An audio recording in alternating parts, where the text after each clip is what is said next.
IAS institute నిర్వహిస్తున్న all India scholarship exam pass అవ్వండి. 2 years ఫీజులో 50% మాత్రమే పే చేయండి. సంతానం కలిగించే రైస్ ఉందని మీకు తెలుసా? మగవారికి సామర్థ్యం పెంపుదలకు, హార్మోన్ల అభివృద్ధికి ఉపకరించే ఆహారోత్పత్తులు ఎప్పుడైనా చూసారా? మహిళల సమస్యలు నివారించే బియ్యం ఆంధ్రప్రదేశ్లోనే పండుతుందని ఎప్పుడైనా విన్నారా? షుగర్, బీపీ వంటి రోగాలు దరిచేరని బియ్యం నంద్యాలలో సాగవుతున్న సంగతి మీ వరకొచ్చిందా? ఎరువులు వాడకుండా పూర్తి దేశవాళీ పంట అందుబాటులో ఉందని తెలుసా? తెలీదా? అయితే మీరు నంద్యాల జిల్లాలోని గోస్పాడు మండలానికి వెళ్దాం. అక్కడ ఆరోగ్యానికి వరప్రదాయిని వంటి సిరుల పంటలను పరిశీలిద్దాం రండి.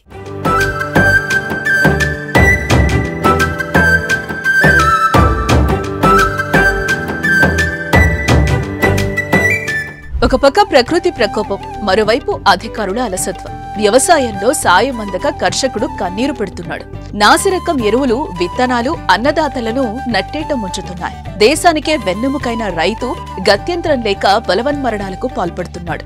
ఇటువంటి విపత్కర పరిస్థితుల్లో వినూత్నంగా ఆలోచించాడు ఆ రైతు. కొత్త పంథాలో సాగుకు సొబగులు అద్దాడు. వ్యవసాయాన్ని లాభాల పంటగా మార్చాడు. నంద్యాలలోని ఆ రైతు ఎంతో మందికి ఆదర్శప్రాయంగా మారాడు. అతని గురించి తెలుసుకుందాం. నంద్యాల జిల్లాలోని గోస్పాడు మండలం జిల్లెల గ్రామానికి చెందిన రైతు బాలమద్దిలేటి వ్యవసాయంలో తనదైన చరిత్ర సృష్టించారు. ఈ రైతు 8.5 ఎకరాల్లో 9 రకాల పంటలను సాగు చేసి రికార్డ్ క్రియేట్ చేశాడు. 5 ఏళ్లుగా అద్భుతమైన దిగుబడులు సాధిస్తున్నారు. పూర్తి స్థాయిలో సేంద్రియ పద్ధతుల్లో దేశవాళీ ఉత్పత్తులను సాగు చేస్తున్నారు. కల్తీ లేని ఆహారాలను అందిస్తూ ప్రజల ప్రాణాలకు కావలి కాస్తున్నారు. బాలమద్దిలేటి సాగు చేస్తున్న 9 రకాల పంటల్లో ఒక్కో దానికి ఒక్కో ప్రత్యేకత ఉంది.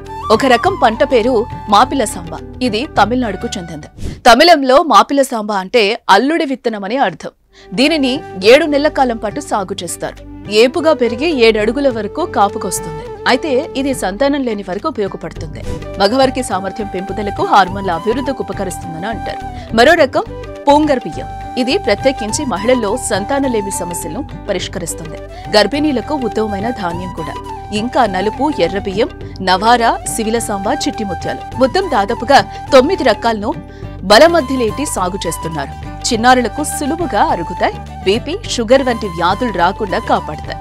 పంట చేతికొచ్చిన 6 నెలల వరకు తన వద్ద నిల్వ ఉంచి అప్పుడు అమ్ముతూ ఉంటారు. దీనివల్ల నాణ్యమైన ఆహారం తయారవుతుంది.